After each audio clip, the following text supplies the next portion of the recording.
ان قریب تمہیں پتہ لگ جائے گا کہ جن چیزوں کو تم نے اپنی زندگی کا مقصد بنایا ہوا تھا، جن پر تم لڑتے مرتے تھے، جن کے اوپر تم مقدمہ بازیاں کیا کرتے تھے، وہ بچوں کے کھلونوں سے زیادہ بے حقیقت تھی۔ دیکھو بچپن میں انسان، بچپن کا ذرا غور، اپنے بچپن کا تصور کرو تو بچپن میں اگر کوئی شخص کوئی کھلونا لا دے جو پہلے تم نے نہیں دیکھا اور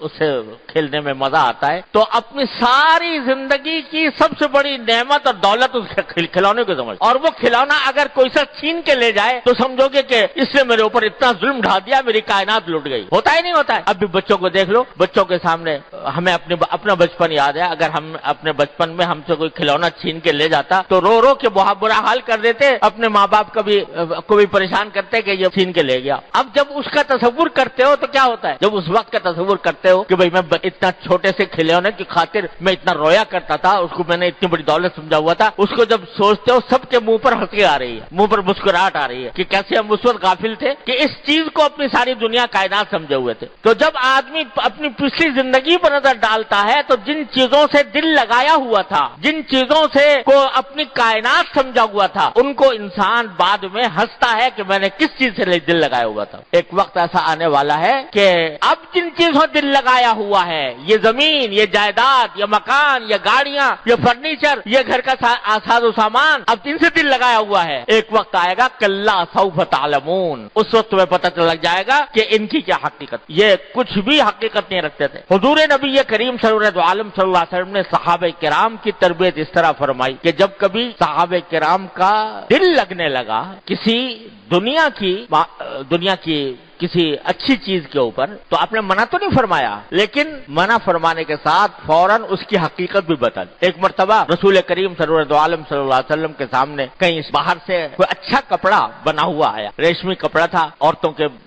پہننے کے لیے، تو صحابہ کرام کے سامنے جب وہ آیا، پہلی بار اس نے اچھا کپڑا دیکھا تھا تو سب اس کو ہاتھ لگا کر دیکھنے لگے کہ کتنا اچھا ہے، کتنا خوبصورت ہے، کتنا اچھا بنا ہوا ہے۔ تو حضور اقدس صلی اللہ علیہ وسلم دیکھتے رہے، اور جب سب لوگ دیکھ چکے اور اس سے ایک لطف لے چکے تو ایک جملہ فرما دیا کہ ٹھیک ہے تو بہت اچھا یہ کپڑا، لیکن میں تمہیں بتاؤں کہ سعد ابن معاذ رضی اللہ تعالی عنہ جو غزوہ احزاب کے موقع پر شہید ہوئے تھے، ان کا ذکر فرمایا کہ سعد ابن معاذ کو جنت میں ناک پہنچنے کے لیے جو رومال ملا ہے وہ اس سے 1000 درجے بہتر ہے۔ جو ناک پہنچنے کے لیے رومال جو ملا ہے جنت میں وہ اس سے 1000 درجے بہتر ہے۔ تو اس طرح نبی کریم صلی اللہ علیہ وسلم صحابہ کرام کی تربیت فرماتے تھے کہ دنیا کی جن چیزوں سے تم نے دل لگایا ہوا ہے، کہیں ایسا نہ ہو کہ اس میں بدمست ہو کر اور اس میں ہو کر تم غفلت کا شکار ہو جاؤ اور آخرت کی نعمتوں کو بھول جاؤ۔ تو اللہ تعالیٰ اس شکایت فرما رہے ہیں کہ ہرگز تمہیں ایسا نہیں کرنا چاہیے کہ ان دنیا کی کثرتوں کی طرف متوجہ ہو کر اپنی زندگی کے اصل مقصد سے غافل ہو جاؤ۔ غافل نہ ہونا، اور یہ غفلت سب سے بڑی بلا ہے کہ انسان اللہ سے اور اللہ کے سامنے پیش ہونے سے، اللہ تبارک و تعالیٰ کے سامنے جواب دہ ہونے سے غافل ہو جائے۔ یہ غفلت بری بلا ہے، اس غفلت کو دور کرنے کی ضرورت ہے۔ اللہ تعالیٰ نے یہ نہیں کہا کہ کھانا مت کھاؤ، یہ نہیں کہا کہ روزی نہ کماؤ، یہ نہیں کہا کہ تجارت نہ کرو، یہ نہیں کہا کہ ملازمت نہ کرو، یہ نہیں کہا بیوی بچے نہ رکھو، یہ نہیں کہا کہ اپنے مکان میں نہ رہو، سب کام کرو، لیکن کام کرنے کے ساتھ غفلت کے ساتھ نہ کرو۔ اس کو اللہ تعالیٰ کی نعمت شمار کر کے، اللہ تعالیٰ کی نعمت سمجھ کر اس پر اللہ تعالیٰ کا شکر ادا کرو، حلال طریقے سے کام کرو، جو کام کرو حلال طریقے سے کرو، روزی کماؤ تو حلال طریقے سے کماؤ، کھانا کھاؤ تو حلال طریقے سے سنت کے مطابق کھاؤ،